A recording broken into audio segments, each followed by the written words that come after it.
इस वीडियो में question answer कर लो अच्छे तरीके से, ठीक है? तो देखो आराम से। कि अभी मैं जो भी हिंदी बताऊंगा ना क्वेश्चन का, आप थोड़ा सा रिकॉल करना अपने माइंड में, समझ रहे हो ना? मतलब रिपीट करना, सुनना तो बोलने का प्रयास करना, मजा आ जाएगा।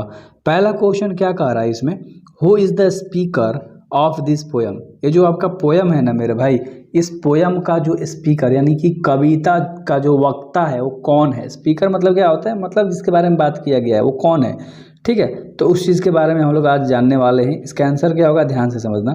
The speaker of the poem A Walt Whitman. ठीक है, कौन है मेरे भाई? वॉल्ट विटमैन है। ठीक है, यहाँ पर ईज होगा, सॉरी, यहाँ पर आई एस ईज होगा, आई डी थोड़ा सा मतलब टाइपिंग मिस्टेक है। वॉल्ट विटमैन, आपको पता है कि इस चैप्टर के लेखक कौन है? वॉल्ट विटमैन ने सॉन्ग ऑफ माई सेल्फ लिख रखा है। तो वहीं स्पीकर पूछ रहा है, तो वहीं स्पीकर कौन है? वॉल्ट विटमैन है, याद रहेगा ना।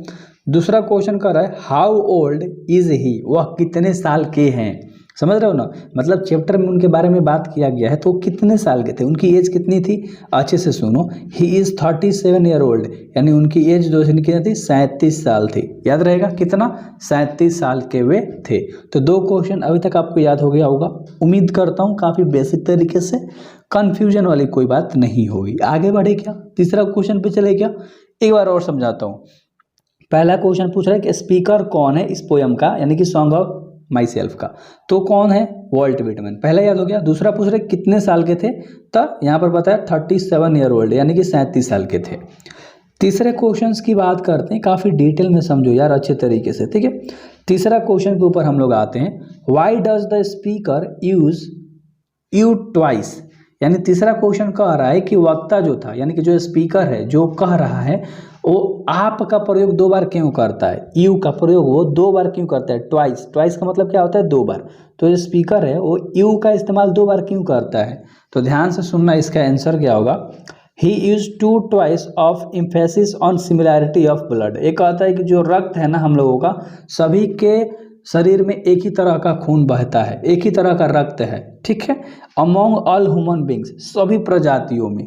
इसलिए वो यू का दो बार इस्तेमाल करता है, दो बार प्रयोग करता है आपका। समझ में आ गया ना? समानता के लिए, समानता दिखाने के लिए, कि तुम ये मत समझो कि तुम्हारा ब्लड अलग है मेरा ब्लड अलग है, ऐसा कुछ भी नहीं है। तुम जाति से, धर्म से, कास्ट से, रंग से, कलर से इंसान को अलग अलग करके ट्रीट करते हो, तो कोई भेदभाव नहीं है, कोई डिफरेंस नहीं है, इसलिए वो दिखाना चाहते हैं। समझ में आ गया ना अच्छे तरीके से? 4 नंबर की ओर हम लोग बढ़ते हैं मेरे भाई, ठीक है? 4 नंबर का क्वेश्चन क्या कह रहा है, what is mean by nature, ठीक है?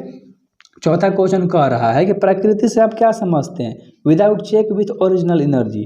अगर मान लो हम लोग के पास ओरिजिनल एनर्जी नहीं होता, तब प्रकृति को क्या समझोगे? सिंपल सा फंडा यार, आप उसका अभिप्राय क्या होगा आपको बताना है।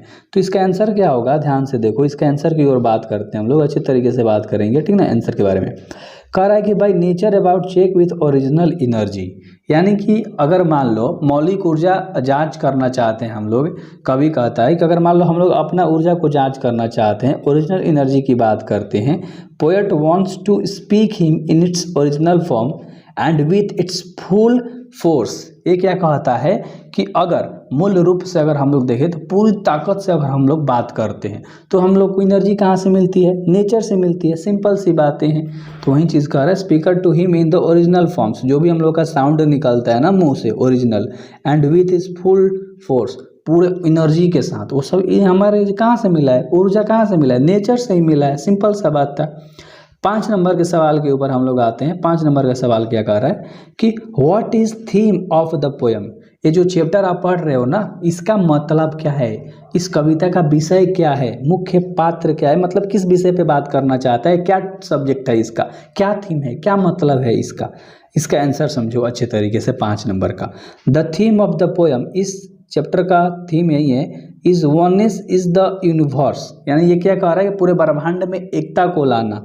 समझ रहे हो?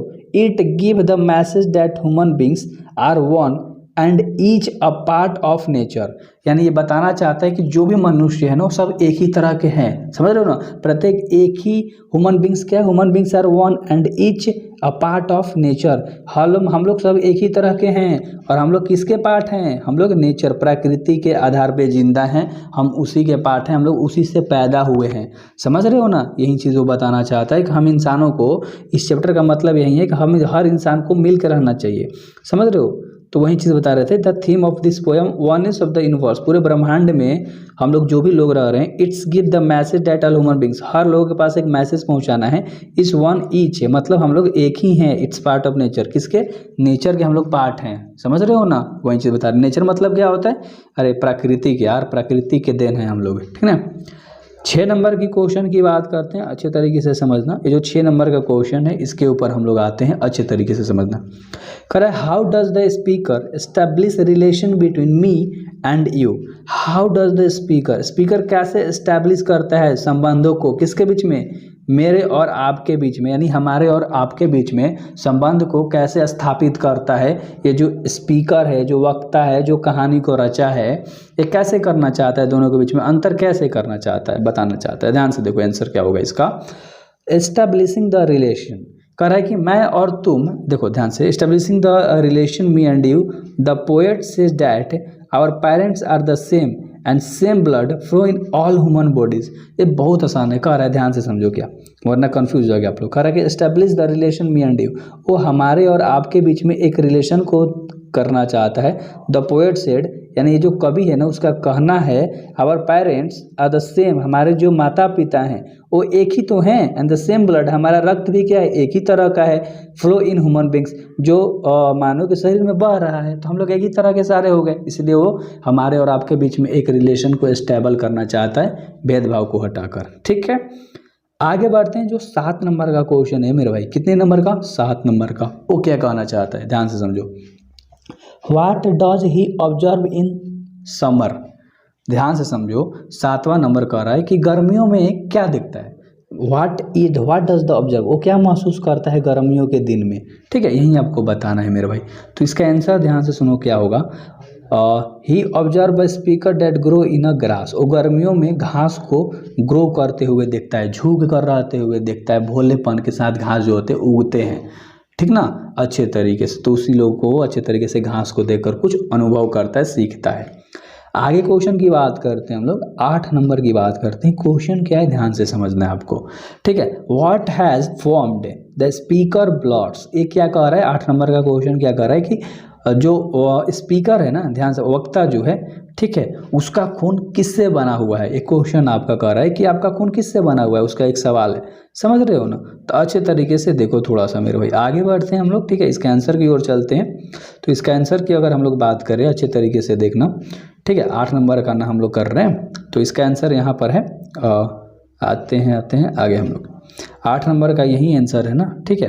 कह रहा है कि द सोइल एंड एयर, मिट्टी हो गया, हवा हो गया, ठीक है, उसी से हम लोग का जन्म हुआ है। Formed in the speaker of bloods, ठीक है, उसी से हम लोग का निर्माण हुआ है, सिंपल, समझ रहे हो ना। वहीं कह रहा है कि मिट्टी हो, हवा हो, उसी के चलते तो हमारा निर्माण हुआ है ना, वही सेम चीज़ तो है, फ्रॉम द स्पीकर्स ब्लड, जो हम लोग के शरीर में रक्त बह रहा है, ठीक है, तो बस हवा पानी से मिलके बना हुआ है, और क्या। 9 नंबर के क्वेश्चन के ऊपर आते हैं। What does he hope to do, wow, ये क्या क्वेश्चंस क्या कर रहा है, वह क्या करने की आशा करता है, कौन, स्पीकर क्या करने की आशा करता है, जो आपका लेखक है वो क्या करना चाहते हैं मेरे भाई इस क्वेश्चन के माध्यम से। इसका आंसर देखते हैं 9 नंबर का, क्या कर रहे हैं भाई। He hope to do work which he want to continue till death, ये क्या कहता है मेरे भाई, कोई भी अगर इंसान कार्य करता है तो आशा के साथ वह काम करे और तब तक वो काम करता रहे, मरते दम तक, ठीक है, उस काम को वो कंटिन्यू रखे, जारी रखे, कंटिन्यू टिल डेथ, जब तक उसकी मृत्यु नहीं हो जाती। ही होप, वो आशा करता है, to do work with the wants, मतलब इंसान काम तब तक करता रहे जब तक उसकी मृत्यु नहीं हो जाती, काम नहीं छोड़े। देखो कितना अच्छा मैसेज दे रहा है यार चैप्टर्स में, और एक आप लोगों थोड़ा सा पढ़ नहीं रहे हो, अब कितना अच्छा तरह से आपको समझाऊं। शेयर करो वीडियोस को यार, अच्छे तरीके से मेहनत कर रहा हूँ आप सभी के लिए, ठीक है, इतना ओरिजिनल कंटेंट दे रहा हूँ। 10 नंबर के क्वेश्चंस के ऊपर बात करते हैं। 10 नंबर क्या कह रहा है, what does he want to do greed, वाह नाइस क्वेश्चन ना।